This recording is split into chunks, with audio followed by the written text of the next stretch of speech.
Hello everyone, nandito po tayo ngayon sa Barangay Calaanan, Bungabo, Nueva Ecija. Bali, ito po yung mismong bahay ni Lola Isang. Lola Isang, kamusta ka na po ngayon? Po, meron pong karamdaman po. Bali, hindi ka po nakalusong sa bukid. Opo. Um, ano po yung ginawa nyo doon sa huli nyong kita? Binili ko po ng gamit po sa bahay. Mga bagoong asin, bitsin po, tsaka ulam po.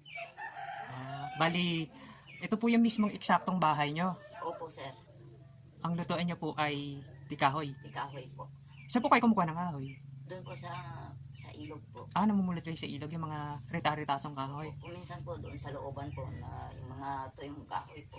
Pinupulak po yung tuyong kahoy po, sir. Bali, Lola Isang, meron pong nag-donate po sa inyo na 2,000 cash. Binili po namin ng groceries. Opo, sir. Ibibigay na po namin. Opo, sir.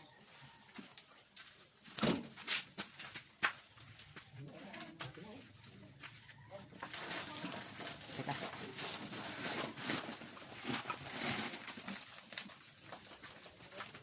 Ito po yung bigay po ni Ma'am Vivian. Ayan po yung 25 kilos na bigas. Ayan po.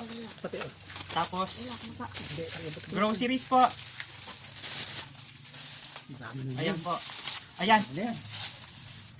Ayan po, Lola Isang. Kasi ang sabi mo nung tinanong po kita, ang wish mo lang ay kape, asukal, tapos makabili ka man lang ng 3 kilong bigas sa kita mo. Ngayon, dumating po yung blessing nyo. Ano po yung masasabi nyo? Nagpapasalamat po ako sa mga nagbigay tulong po sa akin na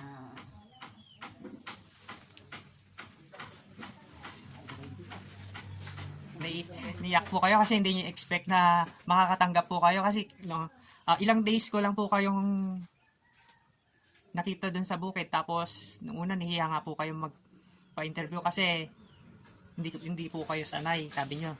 po, sir.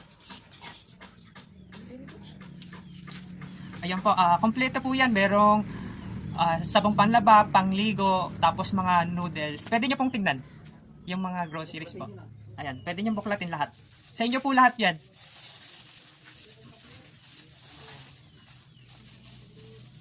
Ayan po.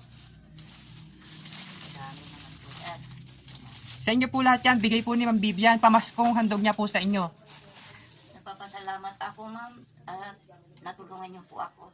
Sana po, marami kayo pang matutulungan na tulad ko po, ma'am. Ayan.